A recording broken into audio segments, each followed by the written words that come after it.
आज की class start करते हैं। पहला हेडिंग लिखिए, energy stored in a capacitor. जो फर्स्ट हेडिंग आज की क्लास का है वो है energy stored in a capacitor. ये काफी इंपॉर्टेंट इसलिए है ये पर्टिकुलर टॉपिक क्योंकि पूरी की पूरी जो कैपेसिटर की पढ़ाई आपने पढ़ी है वो अल्टीमेटली यही जानने के लिए पढ़ी है कि capacitor is energy storing device. Capacitor क्या करता है, अपने अंदर एनर्जी को स्टोर करके रखता है। अगर कैपेसिटर अपने अंदर एनर्जी स्टोर कर रहा है तो हमें ये पता होना चाहिए कि वो कितनी एनर्जी स्टोर करता है। तो ये कितनी एनर्जी स्टोर करता है ये वाले पार्ट में हम लोग चेक करेंगे। उसके बाद आज की क्लास में जो सेकंड टॉपिक हमें पढ़ना है वो है कॉमन पोटेंशियल। तो वो भी लिख लीजिए क्या क्या टॉपिक आज पढ़ना है। एक है हमारा कॉमन पोटेंशियल। बताऊंगा कॉमन पोटेंशियल का कॉन्सेप्ट क्या है और कब कॉमन पोटेंशियल एप्लीकेबल होता है।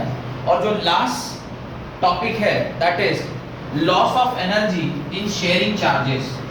Loss of energy in sharing charges. यही तीन टॉपिक आज की क्लास में हम लोग को पढ़ने हैं कि किस प्रकार से जब आप एक कैपेसिटर से दूसरे कैपेसिटर को चार्ज ट्रांसफर करते हैं तो उसके रास्ते में कुछ ना कुछ एनर्जी लॉस होती है। ऑब्वियसली एक एनर्जी अगर दूसरी तरफ मूव करेगा यानी one energy is moving from one particular capacitor to another capacitor, रास्ते में कुछ ना कुछ लॉस तो होना ही होना। तो ये तीन ही कॉन्सेप्ट आज की क्लास में पढ़ने हैं। तो लिखिए energy stored in a capacitor. Heading डालने के बाद उसके अंदर लिखिए right the energy of a charged capacitor.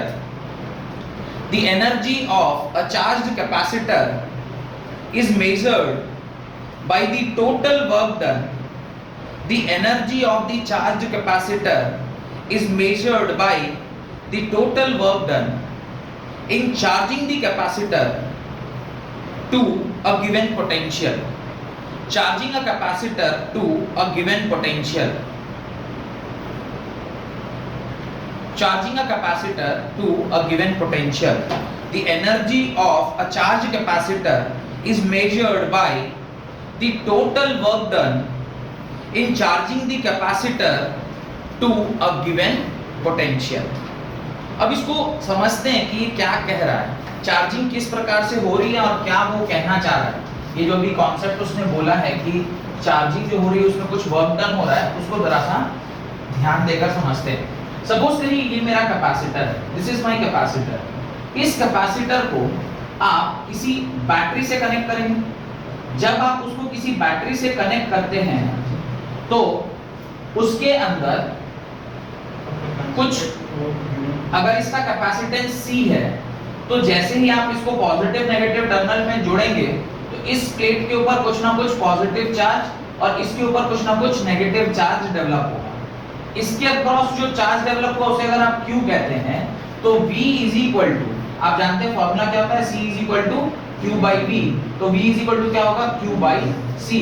इतना पोटेंशियल इसके क्रॉस डेवलप हो जाएगा। मैं इसे V डैश बोल रहा हूँ। I am calling it V dash because ये तो फाइनल सिचुएशन है जहां पे टोटल Q चार्ज डेवलप हुआ है, पर ऐसे डायरेक्टली Q चार्ज तो डेवलप नहीं होता है। एक एक यूनिट यहाँ से dq dq dq ऐसे छोटा छोटा छोटा छोटा चार्ज, ये कंप्लीट चार्ज हो जाने के बाद का फोटो मैंने बनाया है। पर ऐसा नहीं है कि एक ही बार जैसे आपने चार्ज लगाया वहां पे पूरा Q डेवलप हो गया, ऐसे नहीं होता है। Every time a small charge dq is move from here, फिर एक dq। अब जब कभी भी चार्ज एक जगह से दूसरे जगह मूव करेगा तो वर्क डन करना पड़ेगा। इलेक्ट्रिक फील्ड में आपने पढ़ा था ना कि जब कभी भी कोई पोटेंशियल, एक यहाँ पर इलेक्ट्रिक फील्ड है उसके अक्रॉस पोटेंशियल लगाया, जब उस पोटेंशियल में आप किसी चार्ज को मूव करते हैं वहां पे वर्क डन करना पड़ता है। और वही उसी कॉन्सेप्ट से तो आपने इलेक्ट्रोस्टैटिक पोटेंशियल एनर्जी का कॉन्सेप्ट पढ़ा था। तो इलेक्ट्रोस्टैटिक पोटेंशियल एनर्जी कैसे निकल के आया था, work done is converted into potential energy. तो यहाँ पर भी जब चार्ज एक जगह से दूसरी जगह मूव कर रहा है तो उसके अंदर भी आपको क्या करना पड़ेगा, चार्ज ऐसे ही मूव किया, हर छोटे छोटे छोटे छोटे चार्ज को जब मूव कराते जाएंगे ये पूरा लास्ट में कंप्लीट चार्जिंग ऑफ कैपेसिटर जब हो जाएगा तब ये कैपिटल Q होगा। और एल्स जब तक ये चार्जिंग की प्रक्रिया चल रही है यानी बीच में इन प्रोसेस है, उस टाइम यहाँ पर जो आपका चार्ज होगा वो हर बार छोटा छोटा dq dq dq dq charge आप लेकर आ रहे होंगे और प्लेट के ऊपर वो एक्यूमुलेट करता जा रहा होगा। जब फाइनली चार्जिंग कैपेसिटर की कंप्लीट हो गई तब इसके ऊपर कैपिटल Q चार्ज जाके पैदा होगा। तो वो यही बात कह रहा है, the energy of a charge capacitor is measured by the total work done. Total work done मतलब एक चार्ज को लाया dq चार्ज को, फिर छोटे dq चार्ज को, ऐसे करते करते आप हर dq चार्ज को जब लाके वहां जमा कर रहे हैं तो हर बार कुछ ना कुछ काम करना पड़ता है, तो हर बार आप छोटा dw कर रहे होंगे, क्योंकि एक dq चार्ज को आप यहां से उठा के यहां जब रख रहे हैं तो उसमें आपने एक काम किया होगा जिसको dw बोलेंगे। ऐसे हर बार जब dw को आप इंटीग्रेट कर देंगे, कहां से कहां, जब ये अनचार्ज था 0 से लेकर पूरा चार्ज हो गया q तक, इसके बीच में जब आप इंटीग्रेट करेंगे आपको नेट वर्क डन निकल के आ जाएगा। वही नेट वर्क डन किस फॉर्म में उसके अंदर स्टोर है, एनर्जी के फॉर्म में स्टोर होगा। यही बात वो कह रहा है। तो उसके नीचे सिर्फ ये फोटो बना लीजिए डायग्राम, और उसके नीचे डेरिवेशन करते हैं।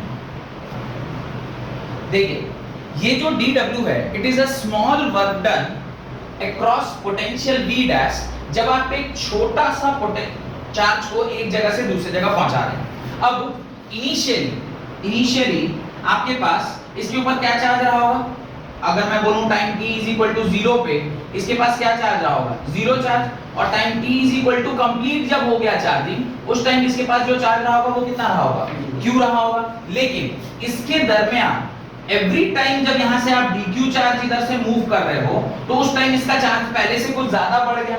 एक किसी पॉइंट पर, जिस पॉइंट पर मैं पोटेंशियल v डैश मान रहा हूं, उस पॉइंट पर यहां से जब चार्ज वहां गया है तो इस पर जो चार्ज अभी इस पर्टिकुलर टाइम पर है उसे मैं q डैश मान। ये बात समझ में आई, व्हाट इज q डैश, किसी एक पर्टिकुलर टाइम पे, ये t0 के बाद का कोई भी टाइम है जहां पर यहां से dq चार्ज जब उसके ऊपर पहुंचा है तो पहले का चार्ज समथिंग कुछ रहा होगा, उसमें dq ऐड होगी, ये कितना बन गया, q डैश बन गया। एक किसी भी xyz टाइम पीरियड पे इतना चार्ज उस पे प्रेजेंट था, क्योंकि आप जब xyz टाइम पर नहीं लेंगे q चार्ज तो फिर आप उसको इंटीग्रेट कैसे करेंगे, कहां से कहां इंटीग्रेट करेंगे, तो उसके लिए तो एक टर्म चाहिए ना इंटीग्रेट करने के लिए। तो यहाँ पे जब आप dw लिख रहे हैं तो dw में v डैश आप क्या लिखेंगे, v is equal to q dash by c, तो आप यहाँ पे क्या लिखेंगे, q dash by c dq। अब देखिए dw is equal to 1 by c, अब दोनों साइड अगर मैं इंटीग्रेट कर दूं तो ये 1 by c into q dash dq लिख सकते हैं, नहीं लिख सकते हैं। अब ये dw को इंटीग्रेट किया तो क्या निकला, capital W 1 by c, capacitor constant है, बाहर निकाला इसको आ गया q डैश dq, और ये कहां से कहां जाएगा, 0 से लेकर q तक, W is equal to 1 by c। आप जानते हैं q dq का इंटीग्रेशन q स्क्वायर बाई 2 होता है, ये ऑलरेडी पता है, फॉर्मूला आप लोग भी जानते हैं। तो इसे मैं डायरेक्टली लिख रहा हूं इंटीग्रेट करके, this is q square, q dash square by 2, और यहाँ पे जो चार्ज की वैल्यू है वो कहां से कहां होगी, 0 से q तक। अब इस अपर लिमिट और लोअर लिमिट को आप वहां पुट कर दीजिए, ये आ जाएगा q square by 2 minus 0 square by 2, और जब आप इसे सॉल्व करेंगे w is equal to 1 by c q square by 2, और इसको ठीक से लिखेंगे तो लिखा हुआ है half c half q square by c। तो w का फॉर्मूला क्या हो जाता है, half q square by c। और ये फॉर्मूला साइड में एक दिन और आपसे बोल रहा था कि work done is equal to कितना होता है, q स्क्वायर, यानी energy stored in a particular capacitor is q square by 2 के बराबर, या q स्क्वायर बाई c के बराबर। अब जरा और ध्यान देकर देखिए, w इज इक्वल टू, अब यहां पे आपने half q square by c को, क्या मैं q को vcv लिख सकता हूं, q को क्या कहने राइट cv के बराबर। तो w is equal to half, q को आप क्या लिखेंगे, c square v square by c, c से c cancel, w is equal to half cv square. इस फॉर्मेट में इसलिए लिख दिया फॉर्मूला को ताकि जब कभी भी आप एनर्जी को पढ़ते हैं, खास करके काइनेटिक एनर्जी वाला टर्म, चाहे आज तक जितना भी एनर्जी आपने पढ़ा है उसका general formula half mv square के फॉर्मेट का था। आप ध्यान करिए, जहां कहीं भी आपने एनर्जी पढ़ा है, चाहे आप एनर्जी काइनेटिक एनर्जी को पढ़ रहे हो या फिर हमने इलेक्ट्रोस्टैटिक एनर्जी पढ़ा, एनर्जी को हम कोशिश करते हैं हाफ mv स्क्वायर वाला फॉर्मेट क्रिएट करने का। यहां पर भी आपने क्या फॉर्मेट क्रिएट करा, हाफ mv स्क्वायर नहीं, यहां पे half cv square, where half c is capacitance and v is potential, तो हाफ cv स्क्वायर का टर्म आता है। तो ये भी एनर्जी है, ये भी एनर्जी है, दोनों ही एनर्जी है। इसको आप अपनी कॉपी में लिख लो, इसको आप अपनी कॉपी में लिख लो, ये दोनों ही फॉर्मूला एनर्जी का फॉर्मूला है, ठीक है। अच्छा एक छोटी सी बात और लिख लीजिए और सुन लीजिए। अब देखिए ये यहाँ पे क्या, यहाँ ये जो फॉर्मूला है इसमें पोटेंशियल का टर्म आ रहा है, इसमें पोटेंशियल नहीं है। दोनों में कैपेसिटेंस का टर्म है, पर एक में पोटेंशियल का टर्म है, एक में चार्ज का टर्म है। थोड़ा सा ध्यान दीजिए, जब मैंने आपको कॉम्बिनेशन ऑफ कैपेसिटर पढ़ाया था, एक ऐसा कॉम्बिनेशन था जिसमें चार्ज कांस्टेंट रहता था। कौन सा वाला? सीरीज में चार्ज कांस्टेंट रहता था। और मैंने एक ऐसा सिस्टम बताया था जिसके अंदर वोल्टेज कांस्टेंट रह रहा था, तो वो मैंने बताया था आपको पैरेलल। ध्यान रखिएगा, अगर पैरेलल कॉम्बिनेशन का एनर्जी निकालना है तो मेरे को ज्यादा आसानी ये वाले फॉर्मूले से निकालने में होगा, क्योंकि यहाँ पे V भी कांस्टेंट होगा, C भी कांस्टेंट होगा। लेकिन जब आप सीरीज का कैलकुलेशन कर रहे हैं तो वहां पे आपको ये वाला फॉर्मूला ज्यादा आसानी से सॉल्व होगा। अब यहाँ दो रीजन है इसके। एक तो ये Q देख के भी अपन समझ जाएंगे कि ये वाला फॉर्मूला मेरे को सीरीज में लगाना चाहिए। सेकंड, आप वहां पे 1/C इक्विवेलेंट पढ़ दें। 1/C equivalent is equal to 1/C1 + 1/C2 + 1/C3 and dot dot. ये देखिए C यहाँ कहाँ लिखा हुआ है? नीचे लिखा हुआ है। और यहाँ पे पैरेलल में C कहाँ रहता है? C equivalent is equal to C1 + C2 + C3। यहाँ C कहाँ लिखा हुआ है?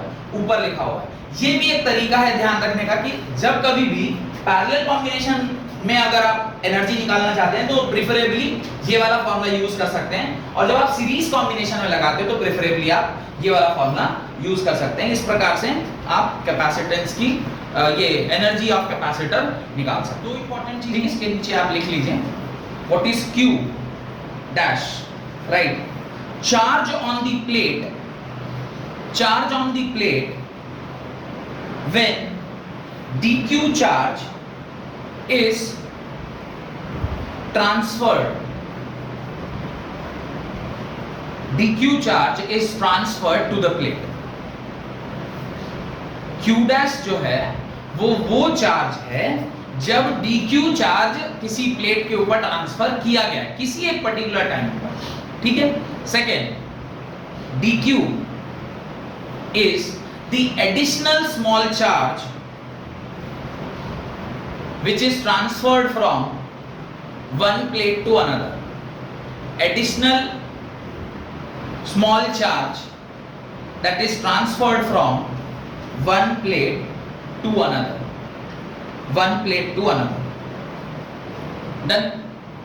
ये दो बातें उसके नीचे आपको लिख लेनी चाहिए कि भाई dq क्या है और q डैश किस टाइम पे चार्ज ऑन दी कैपेसिटर को हम Q डैश बोलते हैं। लिखिए उसके नीचे, the energy stored per unit volume, the energy stored per unit volume of space in a capacitor, the energy stored per unit volume of space in a capacitor is called energy density.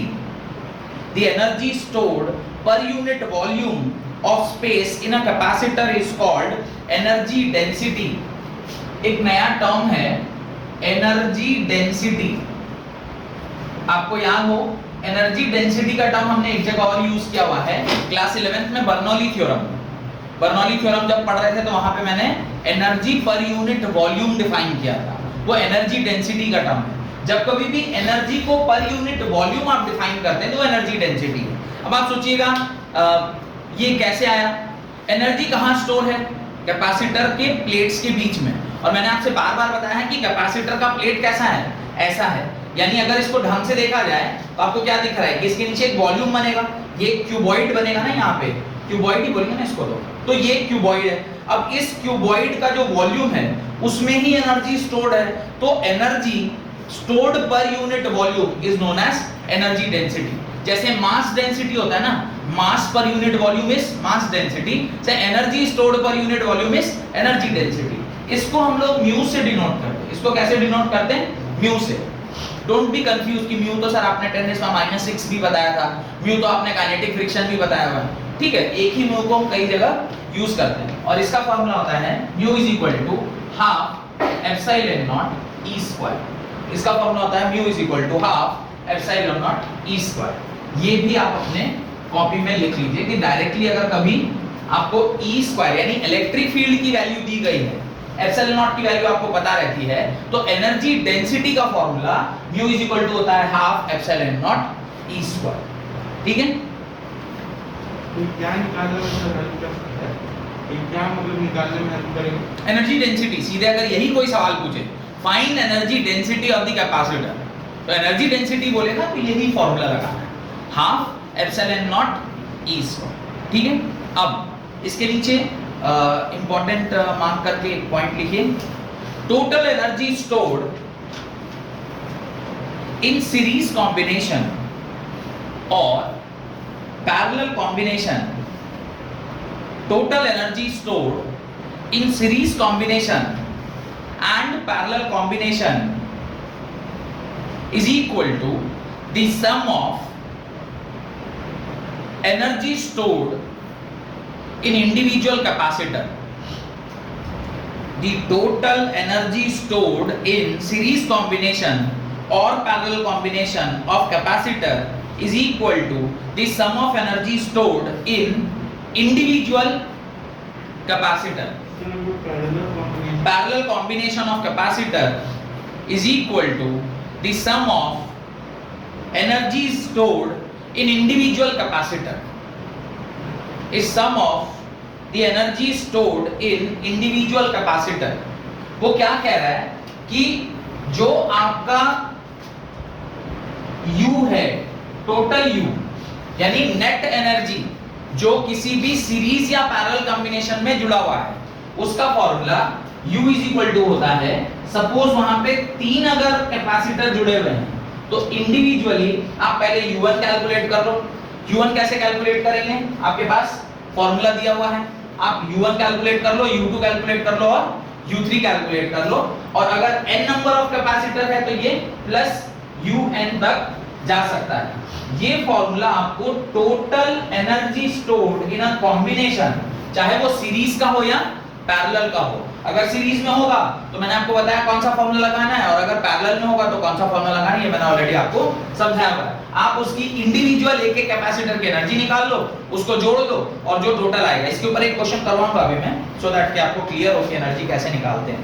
Done, ये formula question लिखिए, right, 3 capacitors, ये formula लिख लिया ना, ये formula लिख लिया, right, 3 capacitors of 10, 15 and 30 mu f, 3 capacitors of 10, 15 and 30 mu f are connected in series, are connected in series. 3 capacitors of 10, 15 and 30 mu f are connected in series, and on this combination a potential difference, and on this combination a potential difference of 60 volt is applied, and on this combination a potential difference of 60 volt is applied. तो इस combination को उसने क्या किया, 60 volt के potential से calculate connect कर दिया है। Calculate the charge, comma, potential difference and energy stored on each capacitor. Calculate the charge, comma, potential difference and energy stored on each capacitor, full stop. Also find the total energy stored in this combination. Also find the total energy stored in this combination. इस combination में total energy क्या store हुई है उसे भी हमें calculate करके बताना है। अब देखिए ये जो क्वेश्चन है इसका सॉल्यूशन तो बड़ा ही सरल है। सॉल्यूशन चेक करते हैं क्या है सॉल्यूशन इसका।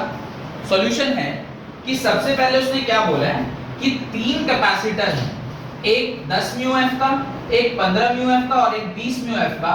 इसको आपने कनेक्ट करा है 60 वोल्ट बैटरी के साथ। इसको आपने कनेक्ट किया है 60 वोल्ट बैटरी के साथ। ये आपका कैपेसिटर है। C1 की वैल्यू दी गई है 10 म्यू एफ, C2 की वैल्यू दी गई है 15 म्यू एफ और C3 की वैल्यू भी दी गई है 30 म्यू एफ के बराबर। Where this is C1, this is C2 and this is C3। इस प्रकार से आपको सिस्टम दिया गया है।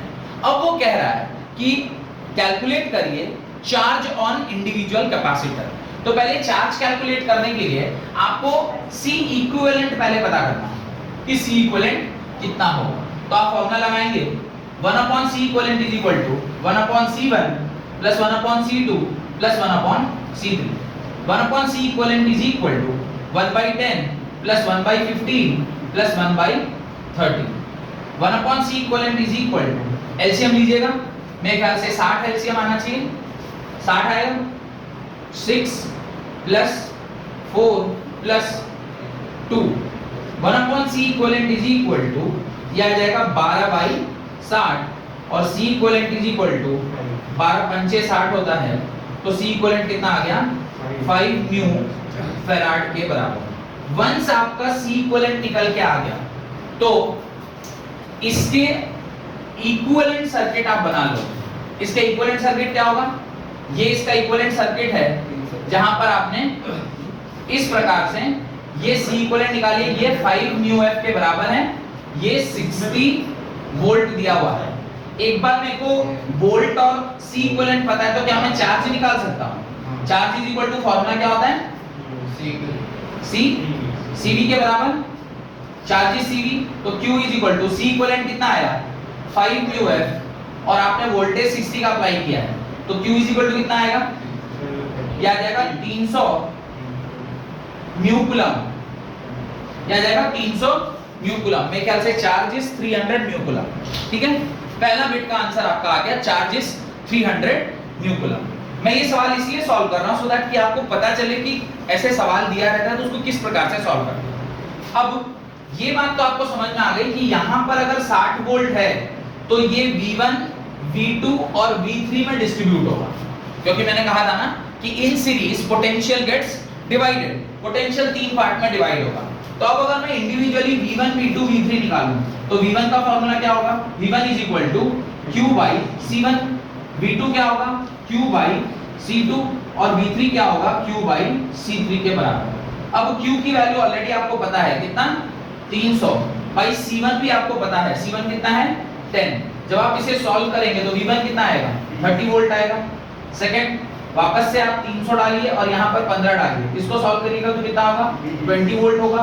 और ये कितना है 300 और डिवाइड बाई 30 करिएगा, ये कितना आएगा 10 वोल्ट। और इन तीनों को जोड़ के 60 होना भी चाहिए, 30 volt plus 20 volt plus 10 volt, यही 60 ना इन तीनों में डिवाइड होगा, तो इसी प्रकार से ये डिवाइड हो गया। ध्यान करिएगा, जिसका पोटेंशियल ज्यादा है उसका कैपेसिटेंस कम है। सीरीज में मैंने आपसे ये लाइन लिखवाया था कि जिसका पोटेंशियल ज्यादा होगा उसका कैपेसिटेंस कम होगा। मैथमेटिकली भी आप प्रैक्टिकली भी इसे प्रूव कर पा रहे हैं, क्योंकि जिसका पोटेंशियल ज्यादा है उसका कैपेसिटेंस कम है।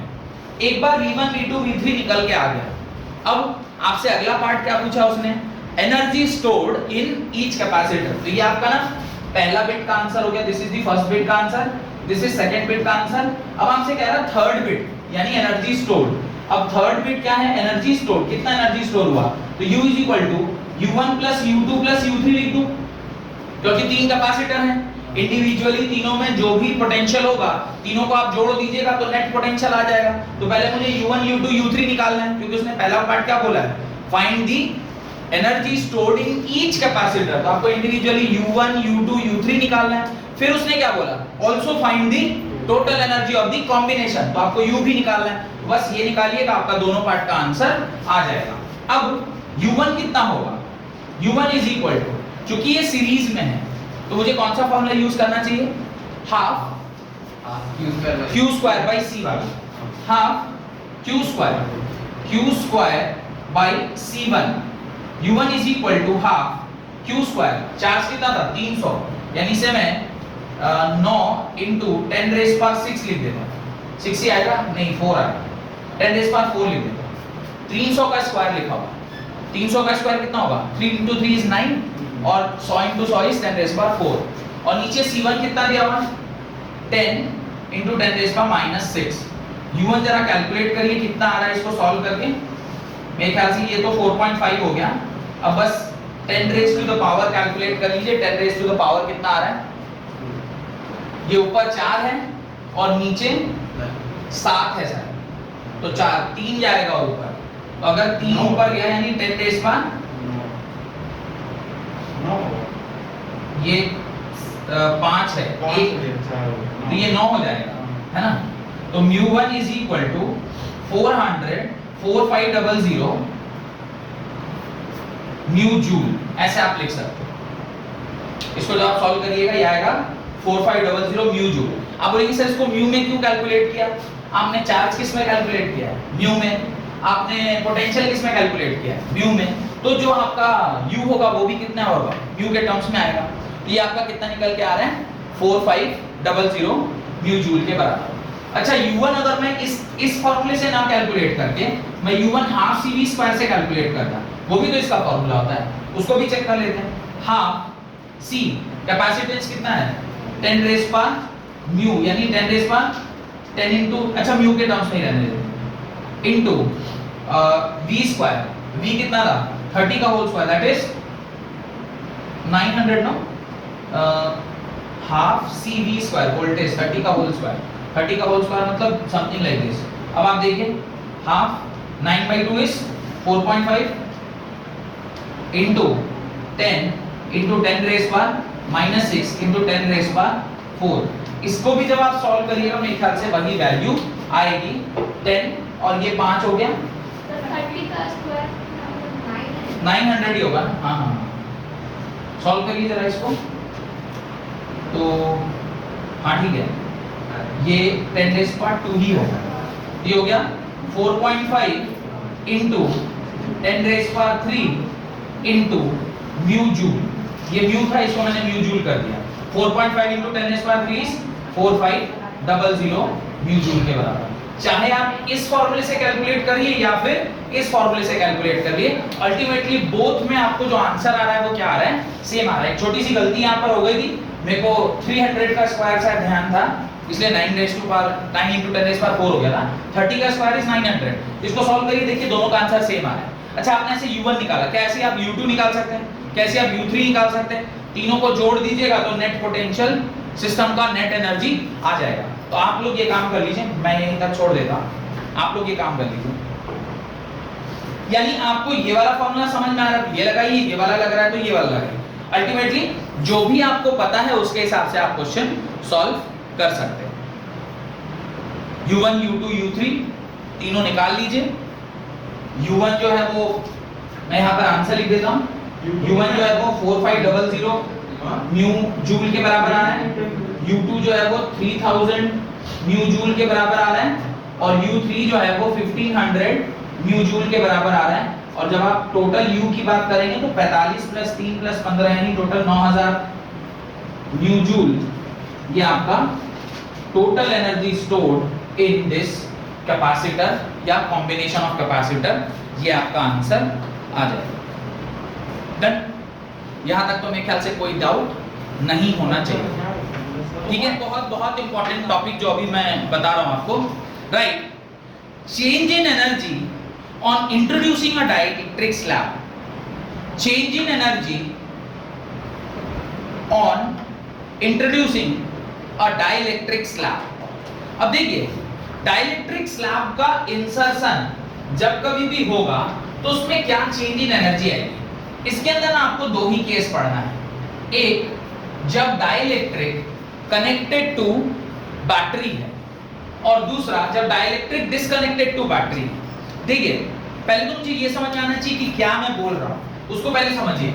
ये हमारा ओरिजिनल कैपेसिटर है जो अभी कोई भी डाइलेक्ट्रिक यहां पर नहीं है, ये एब्सेंस ऑफ डाइलेक्ट्रिक, यहां पे कोई भी अभी डाइलेक्ट्रिक नहीं है। अब अगर मैं चाहता हूं कि इस कैपेसिटर के बीच में कुछ एक डाइलेक्ट्रिक आ जाए, तो अब जब जैसे ही आप यहां पर कुछ डाइलेक्ट्रिक डालोगे तो उस डाइलेक्ट्रिक की कुछ वैल्यू होगी ना, के उसकी वैल्यू होगी, वो आपने इसके बीच में क्या किया? इंसर्ट कर दिया। अब ये चार्ज, ये जो कैपेसिटर का जो एनर्जी है, अगर इस टाइम U है तो इस टाइम कुछ चेंज कर जाएगा भाई, कुछ तो बदलेगा ना। जब आप वहां पर डाइलेक्ट्रिक डाल रहे हैं तो उसकी एनर्जी चेंज कर जाएगी। आप ध्यान करिए, आपने C इक्विवेलेंट का भी मैंने फॉर्मूला आपको लिखवाया हुआ है इंसर्शन ऑफ डाइलेक्ट्रिक के बाद, याद है? वो C = ε0 A/d - t plus T/2, ऐसे कुछ कुछ एक फॉर्मूला पूरा ध्यान आ रहा है? थोड़ा मैंने लिखवाया हुआ है कि जब आप डाइलेक्ट्रिक इंसर्ट करते हैं तो कैपेसिटेंस में क्या चेंज आता है। वहां पे हमने कैपेसिटेंस में क्या चेंज आया था पढ़ रहे थे।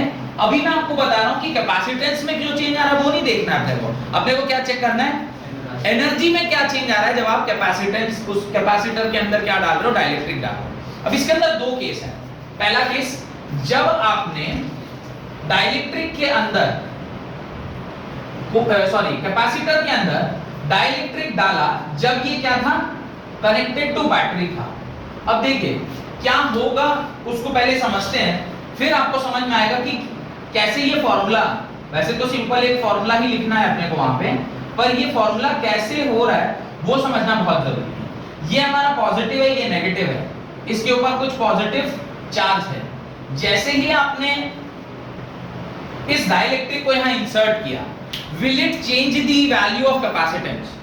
इसकी कैपेसिटेंस वैल्यू चेंज करेगी। अगर कैपेसिटेंस वैल्यू चेंज कर रही है तो फिर चार्ज भी चेंज कर जाएगा।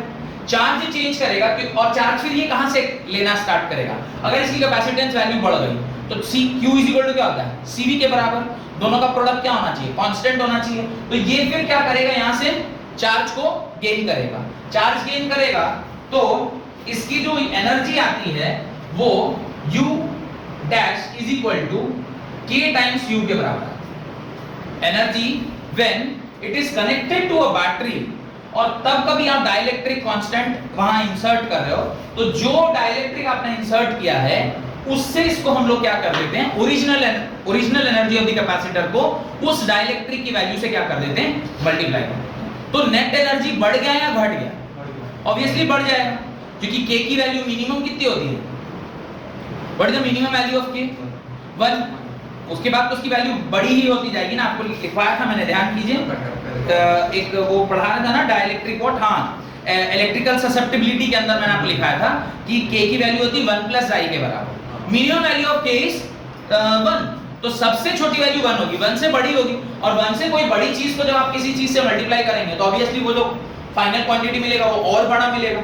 आप एग्जांपल ही देख लो, आप 1.5 को 100 से मल्टीप्लाई कर रहे हो, आपको आंसर क्या मिलेगा, 150। आप 2.3 को 100 से मल्टीप्लाई कर रहे हो, आंसर क्या मिलेगा, 230। यानी अगर ये वैल्यू 1 से बड़ी है तो जो फाइनल आंसर आ रहा है वो 100 से बड़ा है, नहीं बड़ा है? ये 100 से बड़ा। ऑब्वियसली सिंपल सा मैथमेटिक्स है, और कुछ नहीं है। तो केस 1 है जहां पर आपने बैटरी कनेक्टेड था और उस टाइम पे आपने कैपेसिटेंस के बीच में K डाइलेक्ट्रिक कांस्टेंट का एक मीडियम वहां पे इंसर्ट किया, तो जो आपकी एनर्जी थी वो K टाइम्स बढ़ जाती है। तो पहला लिखें, when a dielectric slab is inserted, case 1 डाल के लिखिएगा, when a dielectric slab is inserted between the plates of charged capacitor, when a dielectric slab is inserted between the plates of charged capacitor with battery connected to its plate, with battery connected to its plate, full stop, then the capacitance becomes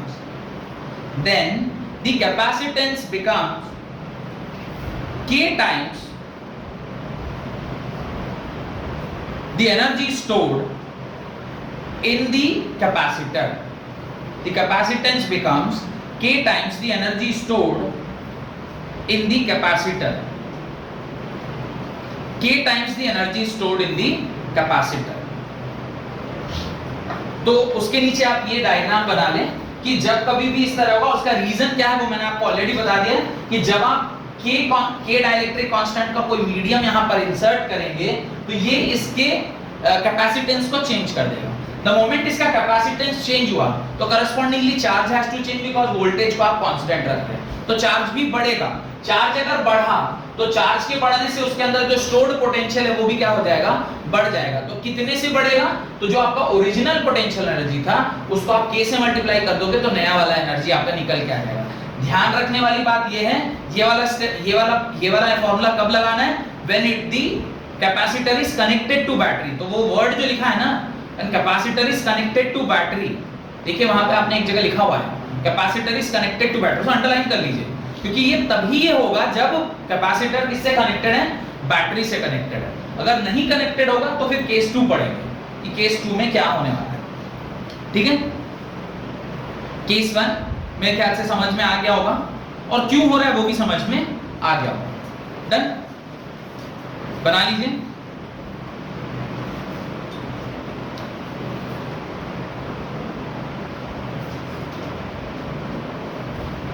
हो गया।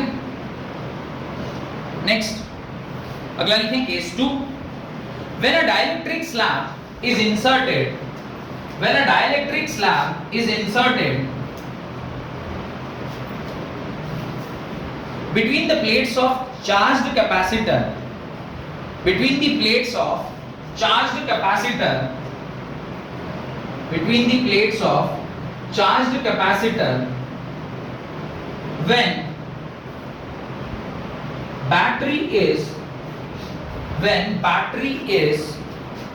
disconnected, when battery is disconnected, battery disconnected है, यहां पर battery connected थी, यहां पर battery disconnected है, यानी सोर्स अब फर्दर आपको एनर्जी सप्लाई यानी चार्ज सप्लाई नहीं कर सकता है। इसका सीधा सीधा मतलब इतना ही है कि जब आप इसके बीच में एक डाइलेक्ट्रिक डाल रहे हैं, तो आपने इसके बीच में एक डाइलेक्ट्रिक को इंसर्ट कर दिया जिसकी डाइलेक्ट्रिक कांस्टेंट क्या है, K के बराबर है, तो इसके ऊपर जो चार्ज Q था, क्या डिस्कनेक्टेड बैटरी होने के कारण से इसके चार्ज को आप वेरी करा सकते हो। You can not change the value of K। क्या आप K की वैल्यू चेंज करा सकते हो, सॉरी, क्या आप कैपेसिटेंस की वैल्यू या Q की वैल्यू चेंज करा सकते हो। You can not change the value of Q। क्यों? क्योंकि आपने इसको डिस्कनेक्ट किया हुआ है। डिस्कनेक्ट किया हुआ है यानी battery is no more connected to capacitor. Battery अब कैपेसिटर से कनेक्टेड नहीं है। बैटरी अगर कैपेसिटर से कनेक्टेड नहीं है तो even if the capacitance is changing, the charge is not going to change. तो Q इज इक्वल टू क्या होता है, CV के बराबर। Q is equal to CV के बराबर। Q कांस्टेंट है, Q क्या हो गया, कांस्टेंट हो गया। अगर आपका Q कांस्टेंट है और C जो है वो चेंज कर रहा है, तो ऑब्वियसली आपको कुछ ना कुछ यहाँ पर चेंज करके इसको क्या करना पड़ेगा, एडजस्ट करना पड़ेगा। यहाँ पर एडजस्टमेंट इसलिए आसान था क्योंकि ये सोर्स के साथ कनेक्टेड था। ये सोर्स के साथ क्योंकि कनेक्टेड है तो इवन इफ आप कैपेसिटेंस को चेंज कर दिए, देखिए इवन यहाँ पर आपने क्या किया है, कैपेसिटेंस को चेंज कर दिया, ये आपका चेंज कर गया, ये चेंज कर गया, पर यहाँ पर ये क्या था, कांस्टेंट था। तो ऑब्वियसली अगर ये चेंज किया तो करस्पॉन्डिंगली इसको भी आपको क्या करना पड़ेगा, चेंज करना पड़ेगा। अगर ये चेंज होगा तो ये कौन प्रोवाइड करेगा, बैटरी प्रोवाइड कर देगा। Q की वैल्यू बढ़ गई, Q की वैल्यू बढ़ गई तो एनर्जी स्टोर्ड भी बढ़ गया, क्योंकि C ऑलरेडी बढ़ा था, V आप कांस्टेंट है, इन दोनों का प्रोडक्ट क्या रहना चाहिए, कांस्टेंट रहना चाहिए। तो अगर इन दोनों का प्रोडक्ट कांस्टेंट है, और ये बात समझ में आ रही है जो मैं बोल रहा हूं, नहीं आ रहा, फिर से समझिए। एक्चुअली आपको मैं नंबर के टर्म से बोलूंगा तो शायद समझ में आएगा। देखिए वोल्टेज सपोज करिए यहाँ पे 100 वोल्ट है, ठीक। इनिशियली कैपेसिटेंस जो था वो सपोज करिए 5 के बराबर था, तो इन दोनों को मल्टीप्लाई करेंगे तो 500 होगा। अभी कोई दिक्कत नहीं। अब देखिए मैं बोल रहा हूं कि इसको मैंने क्या कर दिया, 10 कर दिया। इसको क्या कर दिया, 10 कर दिया, क्योंकि जैसे ही डाइलेक्ट्रिक यहां पर इंसर्ट होगा कैपेसिटेंस वैल्यू विल इंक्रीज। अगर कैपेसिटेंस वैल्यू इंक्रीज कर गई तो ये तो अभी चेंज नहीं हो रहा है, क्योंकि आपको वोल्टेज नहीं बदले ना, तो ये तो 100 ही रहेगा। तो क्या आपको Q का वैल्यू बढ़ाना पड़ेगा, नहीं बढ़ाना पड़ेगा, ऑब्वियसली बढ़ाना पड़ेगा। तो Q कैसे बढ़ेगा, Q ऐसे बढ़ेगा कि ये इस पोटेंशियल को बोलेगा भैया कुछ और Q मेरे को प्रोवाइड कीजिए। कब तक, जब तक कि वो बराबर ना हो जाए। यहां पर आपने इसको एडजस्ट कर लिया क्योंकि ये बैटरी से क्या था, कनेक्टेड था। इस केस में आपने काम तो सारा वही किया है, वोल्टेज डिस्कनेक्ट कर दिया, कैपेसिटेंस वैल्यू बढ़ गई, कैपेसिटेंस वैल्यू बढ़ गई, पोटेंशियल चार्ज बढ़ाया घटाया नहीं जा सकता है, तो फिर आप क्या करोगे, तो अल्टीमेटली आपको कुछ ना कुछ वोल्टेज को क्या करना पड़ेगा, डाउन करना पड़ेगा, सो दैट इसका प्रोडक्ट वापस से पहले के जैसा कांस्टेंट रहे। डन। तो इस केस में जहां पर आप बैटरी को डिस्कनेक्ट कर रहे हैं, उस केस में क्या होता है, जो आपकी नई एनर्जी आती है U डैश, वो U बाई K के बराबर हो जाती है, यानी वहां पर वैल्यू ऑफ एनर्जी क्या हो जाती है, घट जाती है। ठीक है, ऑब्वियसली घटेगी ना। यहां से देखिए आप डाइलेक्ट्रिक कांस्टेंट K डाल दिए तो ये C बढ़ गया। देन वोल्टेज आप वेरी करा सकते हैं पर चार्ज आप छेड़ नहीं सकते। चार्ज क्यों नहीं छेड़ सकते? क्योंकि ऑलरेडी बैटरी से डिस्कनेक्टेड है और चार्ज प्रोवाइड करने वाला सोर्स कौन है? बैटरी है। तो ये आप चेंज नहीं कर सकते। तो क्यों कांस्टेंट है? अगर एक चीज बढ़ गई तो दूसरी चीज को ऑब्वियसली घटना पड़ेगा, तभी दोनों का प्रोडक्ट इसके बराबर होगा। मेरे ख्याल से अगर ये भी नहीं समझ में आए तो इसी तरह से आपको समझाना पड़ेगा। देखिए क्या है, सपोज करिए चार्ज 100 था, कैपेसिटेंस 5 और वोल्टेज 20, 5 into 20 is 100। अब क्या हुआ? कैपेसिटेंस बढ़ गया। कैपेसिटेंस क्या हो गया? बढ़ गया। चार्ज तो नहीं बढ़ सकता क्योंकि चार्ज तो 100 आपने बैटरी से डिस्कनेक्ट किया हुआ है, तो चार्ज तो नहीं बढ़ सकता। तो आपको इसको घटाना पड़ेगा, नहीं घटाना पड़ेगा in order to make it constant. तो आपने इसको घटाया नहीं घटाया? अब समझ में आ गया? अच्छा अरे ठीक, मैंने ये मुंह से बोल रहा था नहीं यार, मैथमेटिक्स से समझना है। ठीक है कोई बात नहीं, कैसे भी समझ में आना चाहिए। तो अल्टीमेटली आपने इस बार V घटा दिया, V घटाया तो वैल्यू ऑफ वोल्टेज रिड्यूस कर गया। वैल्यू ऑफ वोल्टेज अगर रिड्यूस कर रहा है तो देखिए हाफ CV², अगर ये वैल्यू रिड्यूस कर रही है तो U भी क्या करेगा? रिड्यूस करेगा। U रिड्यूस कर रहा था इसलिए हमने K से इसे क्या कर दिया? डिवाइड कर दिया। ऐसा जितना लॉजिक समझने की आवश्यकता नहीं है आपको, तो सिर्फ स्टेटमेंट याद रखना चाहिए कि जब बैटरी कनेक्टेड रहती है तो K टाइम्स U से मल्टीप्लाई हो जाता है और जब बैटरी डिस्कनेक्टेड रहती है तो K से डिवाइड दे देते हैं। पर सिर्फ वैल्यू याद रखना और कॉन्सेप्चुअली याद रखना, मेरे ख्याल से कॉन्सेप्चुअली याद रखना ज्यादा बेटर होता है क्योंकि वहां पर आप समझ पाते हैं कि कैसे हुआ। अभी मैं बोलूं सिर्फ ये आप याद कर लो कि जब डाइलेक्ट्रिक डालते हैं और बैटरी से कनेक्टेड होता है तो एनर्जी K टाइम्स बढ़ जाती है, और जब डाइलेक्ट्रिक डालते हैं और एनर्जी से डिस्कनेक्टेड होता है तो वैल्यू K टाइम्स घट जाती है। ऐसे भी याद कराया जा सकता था, पर अब जब आपने लॉजिकली सारा चीज समझ लिया है तो थोड़ा अंडरस्टैंडिंग आसान हो जाता है। तो उसके नीचे पूरा वो लाइन जो है उसको कंप्लीट कर लीजिए। आपने सेकंड पॉइंट में लिखा होगा, when a dielectric slab is inserted between the plates of the charge capacitor and battery is disconnected, then आगे लिखिए, then the charge on the plate remains unchanged, then the charge on the plate remains unchanged। दिखाई दे रहा है? The charge on the plate remains unchanged। Charge constant है, charge को आप very नहीं करा सकते हैं। Charge on the plate remains unchanged and energy stored in the capacitor becomes U by K। U by K, तो न्यू एनर्जी क्या है? U by K हो जाती है। That is energy decreases। That is energy decreases। तो energy decrease कर जाती है। याद रखिएगा, बैटरी कनेक्टेड हो तो एनर्जी इंक्रीज कर जाती है और बैटरी डिस्कनेक्टेड हो तो एनर्जी डिक्रीज कर जाती है। इसके ऊपर नीट में, आईआईटी में कंसेप्चुअली कितनी बार सवाल पूछा जा चुका है। न्यूमेरिकल तो आपको नहीं देगा ना, न्यूमेरिकल तो बहुत आसान हो जाएगा। हाँ, न्यूमेरिकल कैसा देगा वो भी मैं बताता हूँ। लिखिए, ये वाला हो गया, ये वाला लिख लिया सब लोगों ने? ये फोटो बना लिया? दिखा दीजिएगा ये डिस्कनेक्टेड है, या तो आप तार तोड़ के दिखाइए या यहाँ पर डॉट ना बनाइएगा। यहाँ डॉट बनाया था, यहाँ डॉट नहीं बनाइएगा तो पता चलेगा डिस्कनेक्टेड है। ठीक है, इसके ऊपर मैं आपसे एक सवाल देता हूं।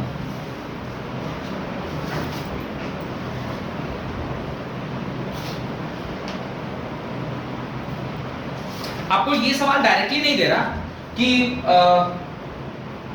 एनर्जी के साथ क्या होता है, पर आप क्वेश्चन पहले लिखिए और फिर हम लोग कोशिश करते हैं उसके अंदर डिस्कस कर लेंगे क्या क्या हो रहा है। ये डायग्राम बना लिया होगा, चलिए लिखिए। Two identical parallel plates bracket में लिखिएगा air. Two identical parallel plates bracket में लिखिएगा air. Capacitor C1 and C2, capacitor C1 and C2 have capacitance C each। Two identical parallel plates bracket में लिखिएगा air। Capacitor C1 and C2 have capacitance C each।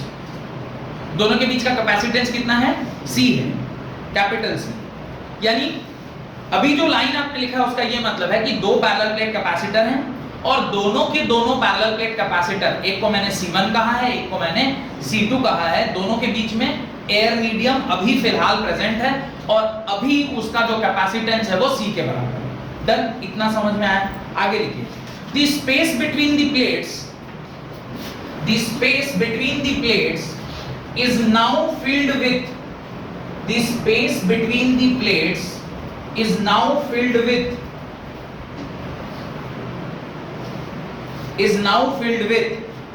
dielectric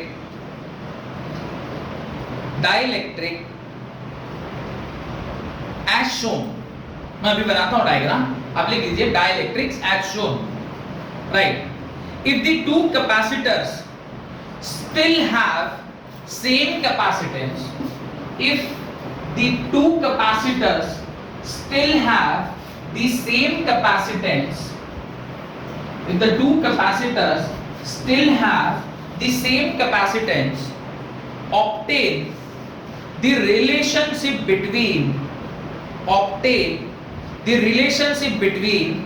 dielectric constants, obtain the relationship between dielectric constant, obtain the relationship between dielectric constants।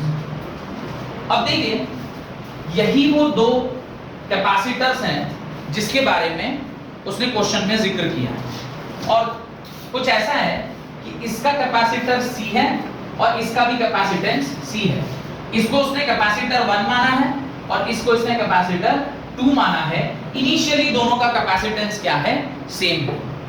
अब उसने क्या किया है, कुछ इस प्रकार से कैपेसिटर में कुछ चेंजेस किए। इसकी दूरी D, यहां से यहां टोटल जो लेंथ है वो L है।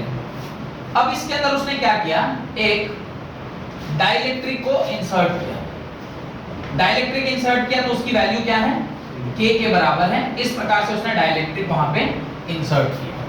और सेकेंड केस में जो डाइलेक्ट्रिक इंसर्ट हुआ है वो कुछ ऐसा है, ये L/2 और नीचे का L/2, इसमें जो डाइलेक्ट्रिक इंसर्ट हुआ है वो ऊपर अलग डाइलेक्ट्रिक है और नीचे अलग डाइलेक्ट्रिक। एक को उसने K1 बोला है और एक को उसने K2 बोला है।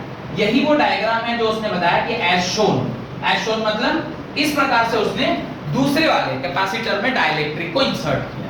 पहले वाले में पूरा एक ही डाइलेक्ट्रिक था, सिर्फ K डाइलेक्ट्रिक कांस्टेंट का, पर दूसरा वाला आधा लेंथ जो है कैपेसिटर का उसमें उसने K1 डाला है और आधा जो है उसमें उसने K2 डाला है। और लास्टली क्या बोल रहा है क्वेश्चन में, उसने बोला है if the two capacitors still have the same equivalent capacitance, ऐसा करने के बावजूद भी जो इन दोनों का कैपेसिटेंस वैल्यू है वो क्या रहता है? सेम रहता है। then obtain the relationship between dielectric constants। Done. तो पहले क्वेश्चन के नीचे ये दोनों डायग्राम बना लीजिए, फिर इस क्वेश्चन को हम लोग सॉल्व करते हैं, फिर इस क्वेश्चन को विल सॉल्व करते हैं। सर वो जो सेकंड वाला डायग्राम है जो डिवाइड किए, वो क्वेश्चन में किधर लिखा है? क्या चीज? क्वेश्चन में नहीं लिखा होगा, वही तो बोला मैंने कि अभी डायग्राम वो जो हमेशा दिया रहेगा डायग्राम। और डायग्राम नहीं देगा तो कैसे पता चलेगा कि क्या हुआ है? इसलिए उसने कहा कि एज शोन में जैसा दिखाया गया। ठीक है, अब ऐसा कर देने के बाद जो इसका कैपेसिटेंस है इसे मैं C डैश बोलता हूं और इसको भी मैं क्या बोलता हूं? C डैश बोलता हूं। ठीक है, क्योंकि बाद में भी दोनों क्या होने वाले हैं? सेम होने वाले हैं। अब इसके लिए जब मैं C डैश निकालूंगा तो C dash K times C होगा। क्यों K टाइम्स C होगा? अभी थोड़ी देर पहले मैंने आपको बताया कि जब कभी भी आप इस तरह का डाइलेक्ट्रिक कांस्टेंट वहां डालते हैं तो उसकी वैल्यू K टाइम्स बढ़ जाती है, चाहे कैपेसिटेंस हो या एनर्जी का टर्म हो। तो जैसे मैंने कैपेसिटेंस K डाल के क्या किया, बढ़ा दिया इसका एनर्जी, वैसे ही आप इस कैपेसिटेंस बढ़ गया वैसे इसका एनर्जी भी बढ़ जाएगा। तो ये सवाल एक्चुअली इसका है, पर अगर चाहे कोई इस सवाल को एनर्जी के टर्म से पूछना तो पूछ सकता है। अगर यहाँ आप डाइलेक्ट्रिक डाल रहे हैं तो एनर्जी में भी तो यही कर रहे थे, तो अगर आपसे कैपेसिटेंस की वैल्यू पूछ सकता है तो एनर्जी की वैल्यू पूछा जा सकता है, तो एनर्जी भी पूछा जा सकता है। तो ये K टाइम्स C हो जाएगा। और C का फॉर्मूला क्या होता है? A epsilon not by D। तो C डैश क्या आ गया? K टाइम्स एप्सिलॉन नॉट, अगर ये लेंथ A है और ये D है तो ये क्रॉस सेक्शनल एरिया A ही होगा और ये डाइलेक्ट्रिक D आ गया। तो एक तरफ का सी डैश तो ये निकल के आ गया। अब हमें उस तरफ का सी डैश निकालना। अब उस तरफ का जो सी डैश है वो दो पार्ट में निकलेगा, कि आधा का अलग और आधा का अलग। तो अब मैं जो इधर का सी डैश निकाल रहा हूं, तो यहां पर दो एक्सप्रेशन आएगा। एक आएगा k1, क्योंकि ऊपर वाला पार्ट है। k1 के लिए जब आप लिखेंगे तो k1 into एप्सिलॉन नॉट, और एरिया भी a लिखेंगे या आधा कर देंगे, सोच के बताइए। एरिया विल रिड्यूस और नॉट, एरिया घट जाएगा, क्योंकि जब लेंथ आधा हो गया तो एरिया रिड्यूस, और d तो चेंज नहीं करना ना, d तो वही रहने वाला है। ये a/2 हो जाएगा whole divided by d, plus second के लिए क्या लिखेंगे, k2 epsilon not a/2 bye d। यहां तक कोई दिक्कत है तो बताइए, कोई प्रॉब्लम नहीं। अब ये c डैश जो है, इसमें आप थोड़ा ध्यान देकर देखिए। तो ये अच्छा एक स्टेप और लिख लेते हैं। इसको क्या मैं ऐसा लिख सकता हूं, k2 एप्सिलॉन नॉट a/2d, कोई दिक्कत? अब मैं अगले स्टेप में कहना ही राइट, एप्सिलॉन नॉट a/d मैं बाहर ले लूं तो क्या बचेगा, k1/2 प्लस k2/2, कोई दिक्कत? कोई दिक्कत है, कोई प्रॉब्लम बताइए? 2 को ही बाहर, मेरे को यहाँ इससे कंपेयर करना है ना, दोनों को बराबर करना है ना। मैं तो वैसे ही कुछ करूंगा जहां पे मेरे को ज्यादा सेम चीज मिल जाए। अब हमें ऑब्टेन अ रिलेशनशिप बिटवीन, क्या बोला उसने, दोनों ही केस में डाइलेक्ट्रिक। अब चूंकि दोनों सेम है तो दोनों को मेरे को क्या करना चाहिए, इक्वेट कर देना चाहिए। आप इन दोनों को इक्वेट करोगे, क्योंकि c dash is equal to c dash. अच्छा मैं c1 डैश c2 डैश भी कह सकता था, क्योंकि ये c1 था और ये c2 था, और दोनों क्या होने चाहिए, बराबर होने चाहिए। आप ये भी लिख सकते थे, ताकि दोनों को अलग अलग आप दिखा के फिर बराबर कर दो। ये दोनों बराबर होगा तो आप इधर क्या लिखोगे, epsilon not a/d into k is equal to epsilon not a/d into k1/2 plus k2/2। ये कैंसिल हो गया, k is equal to k1 plus k2/2, LCM ले लिया तो k किसके बराबर आ गया, k1 plus k2/2। ये रिलेशनशिप हुआ जब इस प्रकार से आपने दोनों के बीच में डाइलेक्ट्रिक इंसर्ट किया। अब इस केस में अगर आपसे पूछता एनर्जी क्या होगा, तो आप k किसके बराबर है, k1 plus k2/2 के बराबर है। अगर वो कहता बैटरी से कनेक्टेड है तो आप क्या करते, इस वाले टर्म को u के साथ मल्टीप्लाई कर देते। अगर वो कहता नहीं बैटरी से डिसकनेक्टेड है तो ये वाली टर्म को u के साथ डिवाइड कर देते, आंसर आ जाता। समझ में आ रहा है?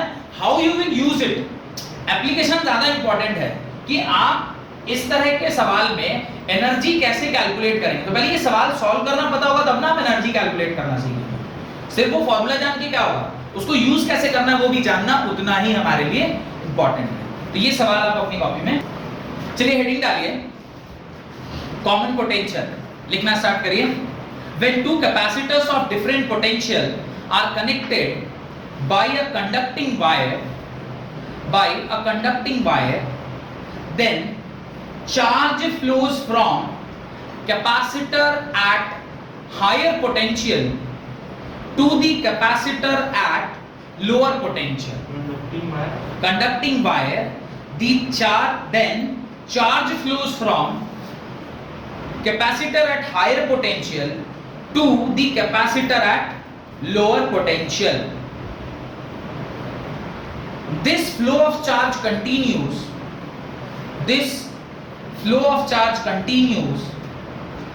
till their potential becomes equal. This flow of charge continues till their potential becomes equal. This equal potential is called common potential. This flow of charge continues till their potential becomes equal.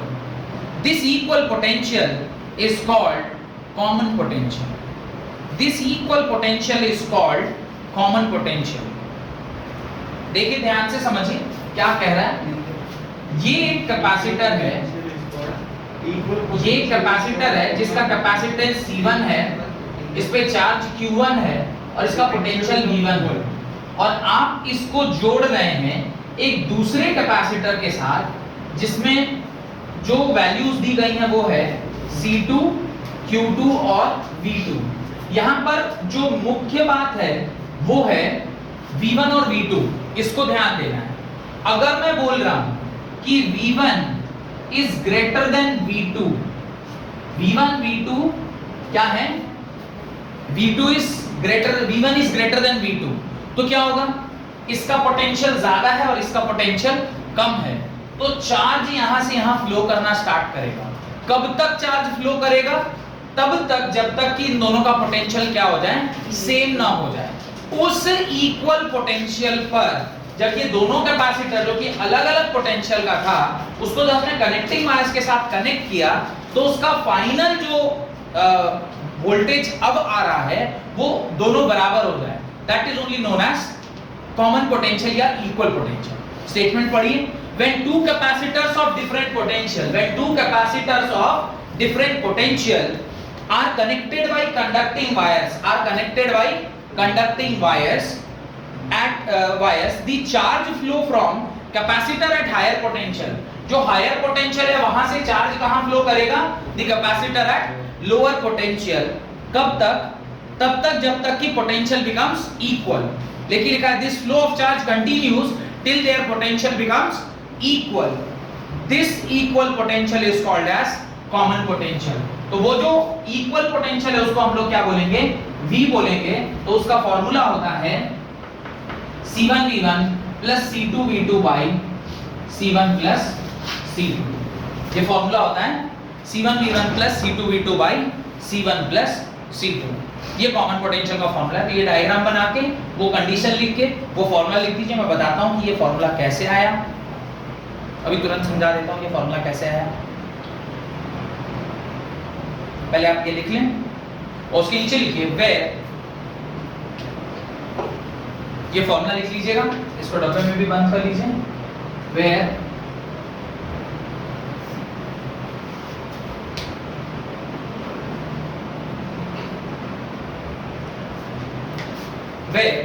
C1 C2 are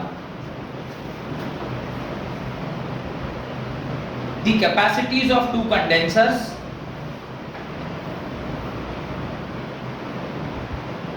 capacities of two condensers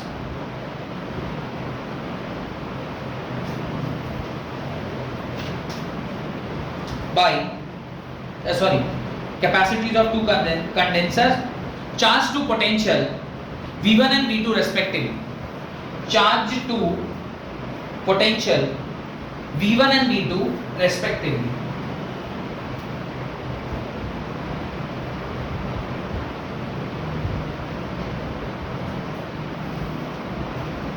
charge to potential, ये C1 C2 V1 V2 ये क्या है भाई, capacitor C1 को V1 potential दिया गया है और C2 को V2 पोटेंशियल दिया, इसलिए बोला charge to potential V1 and V2 respective. अब ध्यान देकर देखिए ये फॉर्मूला कैसे निकला होगा उसको हम लोग देखते हैं। अब मेरे को बताइए, ये फॉर्मूला तो कॉमन पोटेंशियल का फॉर्मूला है, यहां से एक हम लोग कॉन्सेप्ट ड्रॉ करेंगे, उसको जरा ध्यान देकर देखिएगा। मुझे ये बताइए कि ये एक्चुअली क्या लिखा हुआ है, C into V is what, charge, plus C into V is what, charge. Initial charge और ये फाइनल चार्ज लिखा हुआ है। ध्यान से देखिएगा कैसे मैं दिखाता हूं। C1 plus V1 plus C2 into V2 is equal to C1V plus C2V लिख सकते हैं क्या, देखें क्रॉस मल्टीप्लाई करेंगे जब इसके साथ क्रॉस मल्टीप्लाई करेंगे तो यही लिखेंगे। ये क्या है, C1V1 plus C2V2 is equal to C1V plus C2V। Total charge initial is equal to total charge final. Charge बाहर से तो कहीं आया नहीं ना, इसी का चार्ज उठ के यहाँ आया, जो हायर पोटेंशियल पर था और जो लोअर पोटेंशियल पर था। हायर पोटेंशियल से चार्ज उठ के कहां आ गया, लोअर पोटेंशियल को, यानी चार्ज का रीडिस्ट्रीब्यूशन हुआ। There was a redistribution of charge. Redistribution of charge क्यों, क्योंकि जब आप दो पोटेंशियल वाले सिस्टम को आपस में एक दूसरे के साथ जोड़ेंगे, ऐसे सोचिए जैसे हीट, एक बॉडी एट हायर टेम्परेचर, एक बॉडी एट लोअर टेम्परेचर, आपस में अगर उसको आपने कनेक्ट कर दिया तो जो बॉडी एट हायर टेम्परेचर है उसका टेम्परेचर कम होगा और जो बॉडी एट लोअर टेम्परेचर उसका टेम्परेचर बढ़ेगा और दोनों आपस में क्या हो जाएंगे, बराबर हो जाएंगे। उस पॉइंट पे उसका एक टेम्परेचर T होगा। Ultimately heat lost by the system is equal to heat gained by the system. याद करिए पूरी की पूरी कैलोरीमेट्री जो आपने हीट में पढ़ी थी क्लास 11th में, उसका बेसिक प्रिंसिपल यही था कि एक सिस्टम जितना हीट लूज कर रहा है दूसरा सिस्टम उतना ही एनर्जी गेन करता है। अगर एनर्जी के टर्म्स में हम बात कर रहे हैं, वहां सही था हीट के टर्म्स में, यहां भी तो एनर्जी है तो यहां भी सही होना चाहिए, उसको ही हम लोग चेक करते हैं। तो पहले ये समझ में आना चाहिए कि अल्टीमेटली ये दोनों क्या लिखा हुआ है, और यहीं से आया ना टर्म, ये total charge initial is equal to total charge final, हमने ऐसा लिखा और यहां से V कॉमन ले लिया, V कॉमन लेके आपने कॉमन पोटेंशियल का फॉर्मूला निकाला, V is equal to C1V1 plus C2V2 whole divided by C1 plus C2, और ये क्या लिखा हुआ है, ये लिखा हुआ है total charge whole divided by total capacity, यानी टोटल कैपेसिटेंस, यही लिखा हुआ है ना, यही लिखा है, ज्यादा लिखा है टोटल कैपेसिटेंस। तो V का फॉर्मूला क्या होता है, V is equal to, this implies V is equal to, तो V कहां से, V का फॉर्मूला लिख लीजिए ना, V इज इक्वल टू क्या होता है, total charge by total capacitance, ये लिखा हुआ है ना, total charge by total capacitance, तो ये V का फॉर्मूला है। अब ये अगर आपको समझ में आ गया तो इस लाइन को मैं फर्दर आगे लेकर जा रहा हूं। ध्यान दीजिए, ये आपका हायर पोटेंशियल पर था, ये हायर पोटेंशियल पर था और इसी की वैल्यू अब इतनी हो गई, यानी इसने, ये जो आपका कैपेसिटर है, इसने कुछ चार्ज को लॉस किया होगा, तब ना ये इसके पास चार्ज गया। कितना चार्ज लॉस हुआ, तो इनिशियली इसके पास कितना चार्ज था C1V1, फाइनली कितना रहा होगा C1V, क्योंकि अब इसका पोटेंशियल क्या हो गया, फाइनल V हो गया, इसका चार्ज क्या होगा C1V is equal to, initially इसका चार्ज कितना था C2V2, ये C2V2 छोटा होगा क्योंकि ये चार्ज गेन कर रहा है, तो आप लिखोगे C2V माइनस C2V2। ये जो टर्म एक्सप्रेशन मैंने लिखा है ये समझ में आएगा, ये क्या लिखा हुआ है, छोटा क्यों है सर वो? अरे पहले कम था तब ना इसमें आया, तो ये बाद वाला बड़ा होगा। अरे इसकी चार्जिंग हो रही है और ये डिस्चार्ज हो रहा है, ये डिस्चार्ज हो रहा है तो इसमें इनिशियली ज्यादा रहा होगा, बाद में कम होगा, और ये चूंकि चार्जिंग हो रही है इसकी, इस कैपेसिटर की चार्जिंग हो रही है, तो ये पहले इसका कम रहा होगा और बाद में ज्यादा, तो बाद में ज्यादा मतलब C2V minus C2V2।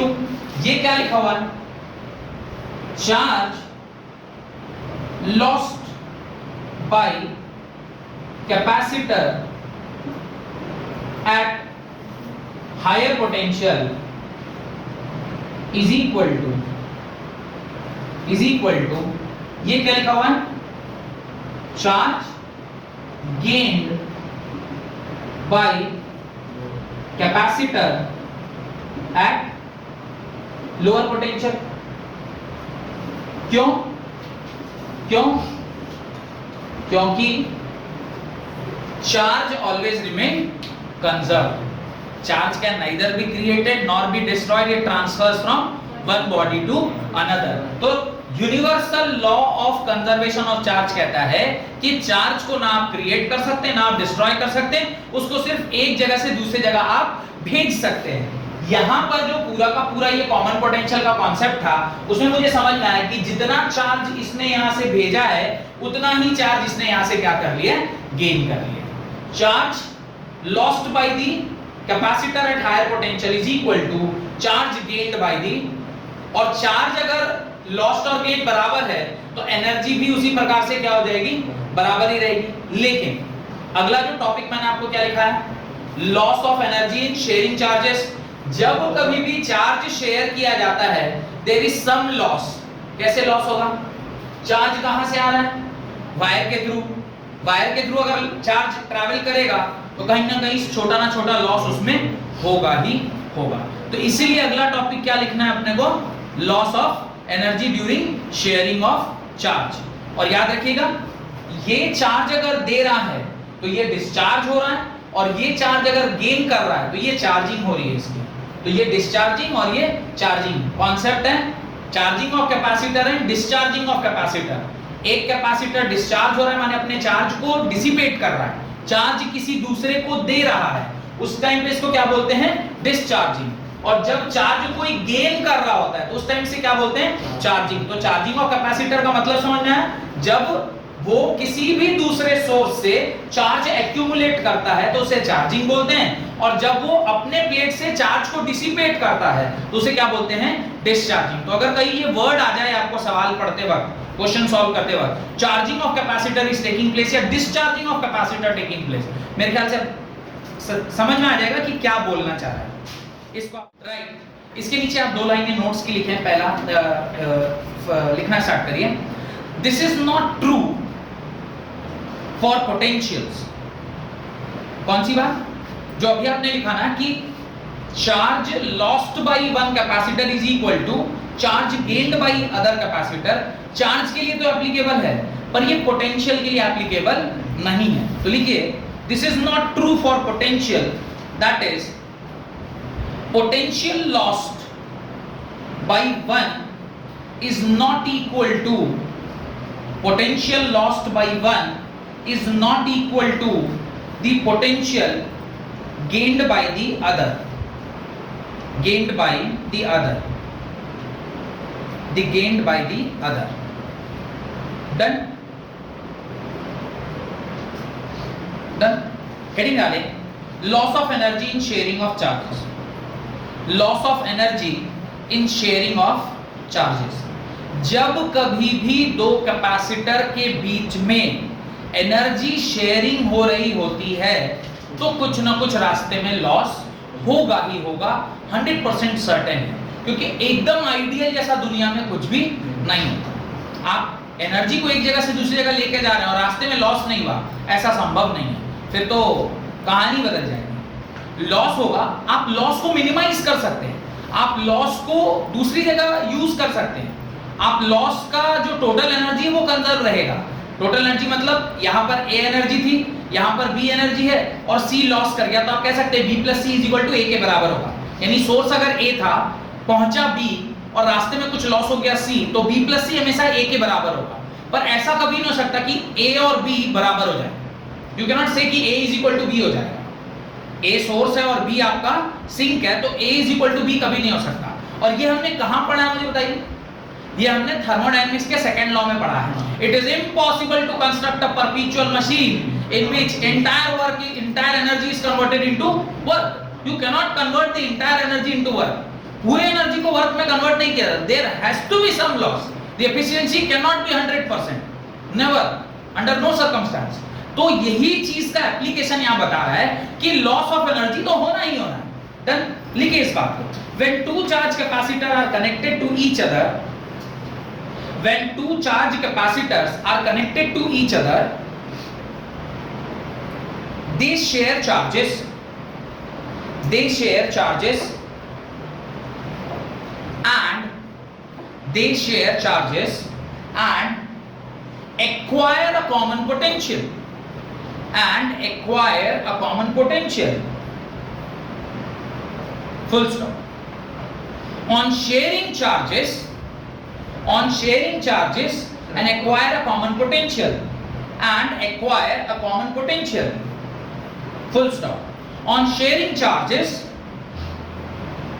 there is always some loss of energy. On sharing charges, there is always some loss of energy. However, total charge of the system is conserved. Total charge of the system is conserved. Total charge of the system is conserved. अब देखते हैं क्या कह रहा है। जब कभी भी आप दो कैपेसिटर को आपस में कनेक्ट करेंगे तो रास्ते में कुछ ना कुछ लॉस होगा। There will be loss of energy. Energy का लॉस होना तय है, ये तो होगा 100%। बस क्या चीज कांस्टेंट रहेगी? That is charge will be conserved. Charge conserved रहता है। ये दो बातें आपको इस लॉस ऑफ एनर्जी वाले टर्म में ध्यान रखना है। अब इसका एक छोटा सा डेरिवेशन है, उसको हम लोग करते हैं। ध्यान रखिएगा, V1 is the potential of first capacitor, V2 is the potential of second capacitor, C2 इसका capacitance, V1 C1 V2 C2 और इन दोनों का जो कॉमन पोटेंशियल है वो क्या आया था हमारा V आया था। अब देखिए मैंने आपसे एनर्जी कैलकुलेशन क्या बताया था, जब कभी भी कोई कॉम्बिनेशन ऑफ कैपेसिटर हो तो जो टोटल एनर्जी वो कैसे निकालते हैं, U1 प्लस U2 करके निकालेंगे, क्योंकि दो कैपेसिटर है। अब U is equal to U1 आप क्या लिखोगे, हाफ CV स्क्वायर, ठीक है, क्योंकि चार्ज के बारे में मुझे कोई विशेष जानकारी नहीं है, तो हाफ CV स्क्वायर लिखेंगे तो इसको क्या लिखेंगे, half C1 V1 square plus half C2 V2 square. कोई दिक्कत, यहां तक कोई प्रॉब्लम? यानी ये आपका इनिशियल एनर्जी आ गया, मैं इसे VI बोल देता हूं, क्योंकि इनिशियली जब इन दोनों को अलग अलग रखा गया था तो यही इसकी एनर्जी रही होगी। अब जब हमने इसे जोड़ दिया है तो यहां से कुछ चार्ज यहां फ्लो होगा, फिर ये दोनों एक कॉमन पोटेंशियल पर आएंगे, उसी क्रम में ना लॉस होगा। जब कभी भी एक कैपेसिटर को दूसरे कैपेसिटर से जोड़ते हैं, जो आपने लाइनें लिखी हैं उसमें यही लिखा हुआ है कि जब भी आप एक कैपेसिटर को दूसरे कैपेसिटर को जोड़ते हैं जहां पर एक हायर पोटेंशियल पर है और एक लोअर पोटेंशियल पर है, तो वो एक कॉमन पोटेंशियल अचीव करता है by transferring of charge from higher potential to lower potential. इस क्रम में there is loss of energy but there is no loss of charge, charge will remain conserve. तो ये आपका इनिशियल चार्ज हो गया, ठीक है। यहां तक डायग्राम बना के लिखिए, यहां तक डायग्राम बना के लिखिए। अब हमारा नेक्स्ट काम होगा U फाइनल निकालना। अभी U फाइनल भी निकाल दें, ठीक है। अब U final half Q square by C के बराबर। अब आप सोचेंगे सर यहाँ पे आपने half Q square by C क्यों लिखा? ये Q स्क्वायर बाई C इसी लॉजिक से लिखा है कि charge will be conserved. Finally जब इसका चार्ज यहां से यहां मूव करेगा, क्या मेरे को यहां का कैपेसिटेंस मालूम है? चार्ज मूव कर जाने के बाद आई डोंट नो, तो यहां से चार्ज जब यहां आ जाएगा तो नया कैपेसिटेंस क्या होगा मुझे नहीं मालूम। जब यहां चार्ज बढ़ जाएगा तो नया कैपेसिटेंस क्या होगा मेरे को नहीं मालूम। मेरे को पोटेंशियल पता है पर नया जो कैपेसिटेंस है वो उसका मेरे को कोई आईडिया नहीं है। तो आप C1 डैश C2 डैश नहीं जानते, इसलिए मैंने Q के टर्म्स में डिफाइन किया, C के टर्म्स में डिफाइन नहीं किया। अब U फाइनल हाफ चार्ज बाद में कितना था, ध्यान करिए, टोटल चार्ज कितना था? चार्ज तो कंजर्व था ना, तो टोटल चार्ज पोटेंशियल वाला फॉर्मूला जो मैंने आपको लिखाया था वहां पे क्या लिखा था? Total charge by total capacity, यही फॉर्मूला लिखवाए थे। टोटल कैपेसिटी या कैपेसिटेंस एक ही बात है, और उसको क्या लिखा था? V is equal to C1 V1 plus C2 V2 whole divided by C1 plus C2। ध्यान करिए, अब हाफ ये जो Q है, इस Q के जगह क्या मैं ये एक्सप्रेशन लिख सकता हूं? C1 V1 plus C2 V2 का whole square whole divided by ये C क्या है? C is C equivalent। C equivalent of which type of capacitor? They are joined in parallel or series? ये पैरेलल में जुड़े हुए हैं, तो ये क्या हो जाएगा? C1 plus C2। यहां तक कोई दिक्कत? इस लॉजिक में कोई दिक्कत? ये आपका क्या आ गया? U फाइनल आ गया। अब मेरे को ये निकालना है कि सिस्टम का लॉस कितना है। लॉस कब होगा? जब मैं U initial minus U final निकालूंगा और वो कुछ एक क्वांटिटी मेरे को मिल जाएगा तो मैं बोलूंगा हाँ इतनी एनर्जी लॉस हो गई। अगर मान लीजिए जीरो आ गया, U इनिशियल को U फाइनल के साथ जब आप सब्ट्रैक्ट करेंगे यानी चेंज इन एनर्जी, यानी मैं अगर डेल्टा U निकालूं that is U initial minus U final, ये अगर जीरो आ गया तो मैं क्या बोलूंगा? There is no loss. लेकिन अगर ये कुछ क्वांटिटी आ गई तो मैं बोलूंगा देयर इज अ लॉस। अभी तो मेरे को पता नहीं ना, मेरे को सॉल्व करना पड़ेगा। सॉल्व करते हैं। क्या आप U इनिशियल का एक्सप्रेशन जानते हैं? पता है मेरे को क्या होगा? हाफ C1 V1 का whole square plus half C2 V2 का होल स्क्वायर। ये आपका U इनिशियल है। इसमें से आप क्या माइनस करोगे? इसमें से आप ये वाला एक्सप्रेशन माइनस करोगे। मैं माइनस करने के लिए ये जो मैंने अभी यूज किया था इसे मिटा रहा हूं क्योंकि मेरे को इधर जगह चाहिए, ठीक है। ये लिख लिया है ना सबने? यहां तक लिख लिया? एक बार लिख लिया तो कंफर्म करिए, उसको लिख लेने के बाद कंफर्म करिएगा।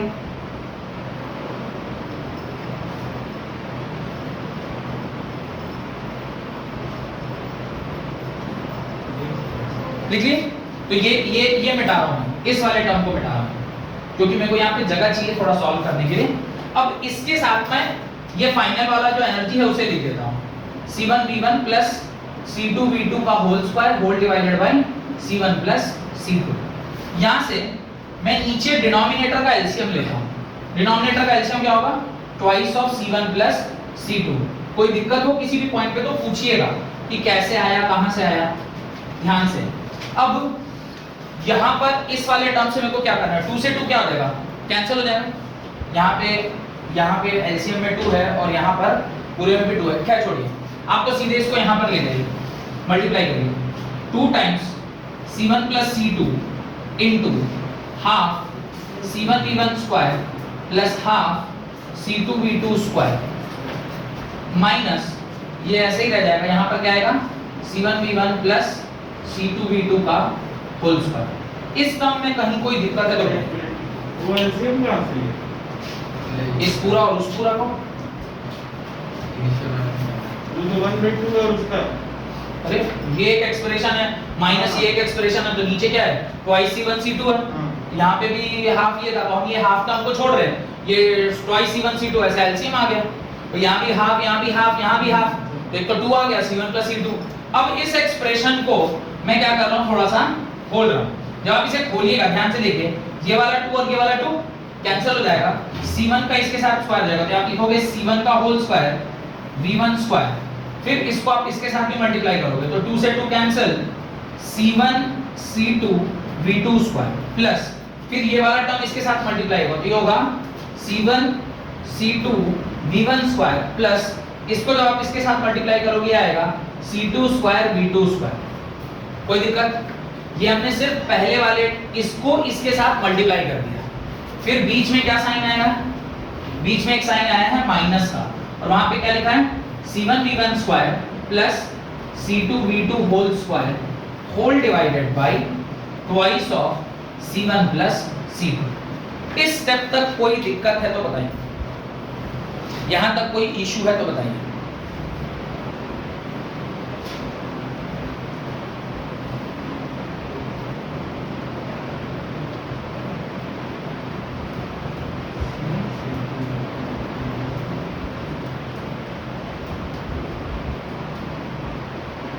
नहीं, अब मुझे थोड़ा सा स्पेस और चाहिए, ये ऊपर वाला मिटा दें, ये वाला कॉन्सेप्ट आपको समझ में आ गया होगा। अब अगले स्टेप पर ध्यान देकर देखें क्या किया गया है। इस पूरे स्टेप से अब ना ऊपर वाला तो ऐसे ही छोड़ देते हैं, उधर वाले को थोड़ा सा खोल लेते हैं, क्योंकि वो खोलेंगे ना तभी जाके कुछ कटेगा, ऐसा कुछ कट कट जाएगा। Plus C1 C2 V2 square plus C1 C2 V1 square plus C2 square V2 square. ये वाला डायग्राम भी मिटा रहा हूँ क्योंकि मुझे और जगह चाहिए होगा। ठीक है, अब देखिए ये क्या लिखा हुआ है? माइनस a प्लस बी का होल स्क्वायर लिखा हुआ है, तो a प्लस बी का होल स्क्वायर क्या होगा? Minus a square, that is C1 square V1 square plus C2 square V2 square plus twice of C1 C2 V1 V2। यहां तक कोई डाउट है तो पूछिए, इस एक्सप्रेशन तक कोई डाउट है तो पूछिए। Twice of C1 plus C2, ये सिर्फ मैंने a प्लस b का होल स्क्वायर से खोल दिया। ठीक है, अब इससे क्या लिखा है? 2C1 C2 V1 V2। अब जरा ध्यान से देखिएगा, ये पॉजिटिव है, देखिए यहां देखिए C1 स्क्वायर V1 स्क्वायर और ये माइनस साइन के बाद C1 स्क्वायर V1 स्क्वायर काट दूं, ये कट गया। एक चीज और देखिए C2 स्क्वायर V2 स्क्वायर और ये भी माइनस के बाद ये भी खुलेगा तो माइनस साइन होगा, इसको भी काट दूं, ये भी कट गया। अब बचा क्या वो देखिए, यहां पे बच गया C1 C2 V2 square plus C1 C2 V1 square minus twice of C1 C2 V1 V2। कोई दिक्कत? होल डिवाइडेड बाय नीचे क्या बचा? Twice of C1 plus C2। यहां तक कोई डाउट बताइए? नहीं। अब जरा ध्यान से देखिएगा अगले स्टेप में, जरा ध्यान से देखिए अगले स्टेप में मैं यहां से C1 C2 कॉमन ले लेता हूं। C1 C2 C1 C2 C1 C2 common ले लिया, क्या बचा? V1 square plus V2 square minus twice of V1 V2 whole divided by 2 times C1 plus C2। कोई दिक्कत? यहां तक कोई दिक्कत नहीं? अच्छा यहीं पे खत्म है। इसे मैं अगले स्टेप पे क्या लिखता हूं देखें, C1 C2, इसे मैं क्या लिख सकता हूं देखें, V1 माइनस V2 का whole square, A square plus B square minus 2AB लिखा हुआ है, तो V1 माइनस V2 का whole square whole divided by twice of C1 plus C2। बस यही हमारा डेल्टा U का एक्सप्रेशन आ गया। This is only delta U। ध्यान से देखिएगा इस एक्सप्रेशन को, C1 is a positive term, capacitance of capacitor हमेशा पॉजिटिव होगा, दूसरा भी कैपेसिटेंस ऑफ कैपेसिटर है, ये भी पॉजिटिव, नीचे दोनों का सम है वो भी पॉजिटिव, 2 मल्टीप्लाई हुआ ये भी पॉजिटिव, और V1 हायर पोटेंशियल पे था, V2 लोअर पोटेंशियल पे, higher potential minus lower potential is a positive quantity even if ये नेगेटिव है, बाहर स्क्वायर लगा हुआ है तो ये पॉजिटिव, यानी ये entire expression is a positive quantity. और अगर ये पॉजिटिव क्वांटिटी है तो सिस्टम कहीं ना कहीं एनर्जी लॉस कर रहा है, तो this is the amount of energy lost by the system, and वो टर्म क्या है, पॉजिटिव है। इसका मतलब इनिशियली हमारा एनर्जी ज्यादा था, फाइनली हमारा एनर्जी कम हो गया, रास्ते में कुछ ना कुछ हमने एनर्जी लॉस कर दी। ठीक है, यहां तक एक लेने के बाद 2 लाइनें ऐड करिए, राइट, यहां तक लिखिए, इस टर्म का लिख चुके, लिखिए, since U initial minus U final is positive, since U initial minus U final is positive, hence there is a loss of energy, hence there is a loss of energy when two charge capacitors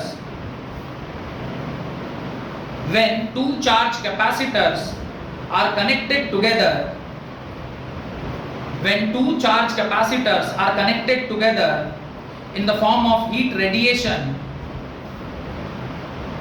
Two charge capacitors are connected together in the form of heat radiation due to electric current while charging, connected together in the form of heat radiation due to electric current while charging। Electric current word आपका introduce हो गया, charge move कर रहा था तो movement of charge से electric current आया, और इलेक्ट्रिक करंट जहां कहीं भी इंट्रोड्यूस होगा वहां पे देयर विल बी लॉस, क्योंकि हीट डिसिपेट होता है। क्लास 10th में आपने पढ़ा था ना, heating effect of electric current, bulb का ग्लो करना, वो उसका वो टंगस्टन रॉड, ये सब कुछ आप लोग 10th में पढ़े हैं। तो इसी जगह से अगला चैप्टर का नाम that is current electricity existence में आया, क्योंकि जब कभी भी एक कैपेसिटर से दूसरे कैपेसिटर को चार्ज मूव कर रहा है तो वहां पे हीट लॉस हुआ। हीट लॉस कब हुआ, क्योंकि चार्ज जब मूव करेगा तो वहां इलेक्ट्रिक करंट होगा, और इलेक्ट्रिक करंट जहां कहीं भी रहता है वहां पर 100% लॉस ऑफ एनर्जी होना ही होना है। अगर मेरे वीडियोस आपको पसंद आ रहे हैं तो प्लीज इसे लाइक करिए, ज्यादा से ज्यादा शेयर करिए ताकि दोस्तों के पास भी पहुंच पाए, और अगर मेरे चैनल को नए हैं तो प्लीज सब्सक्राइब करिए। Thank you very much.